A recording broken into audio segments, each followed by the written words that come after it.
Castro. And this normalization effort has been an abject failure for freedom and democracy on the island. Condemnation of President Obama's trip to Cuba on the House floor. The Castro regime has already stated that it will not change one bit after all of these concessions. The Cuban people deserve better. Even trip's supporters are troubled by crackdowns on Cuban dissidents, including on the day Obama arrived. You're not going to be where you need to be if you don't allow contrary voices to be heard. But Clyburn notes if engagement with Cuba has not brought about sudden change, neither did decades of isolation. I very much support normalizing relations with Cuba, because what we've done for the last half century has not worked.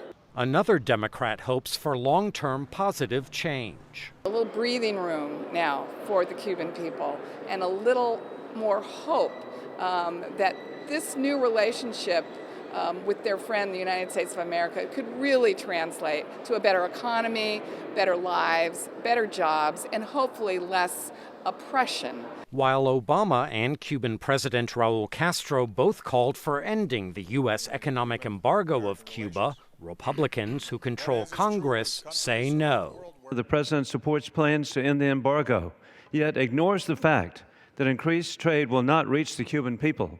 It will benefit the Cuban military and intelligence agencies. Analysts note Obama has loosened some aspects of the embargo.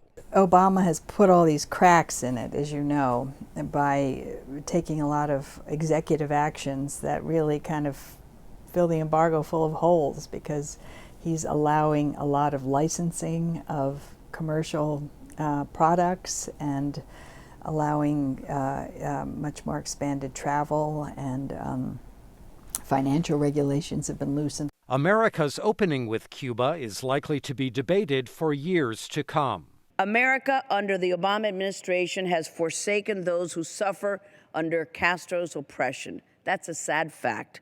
And this will be President Obama's legacy. The eyes of the world, I think, are even more now on President Castro and the Cuban people to sort of, really live up to the idea that we will have normal relations.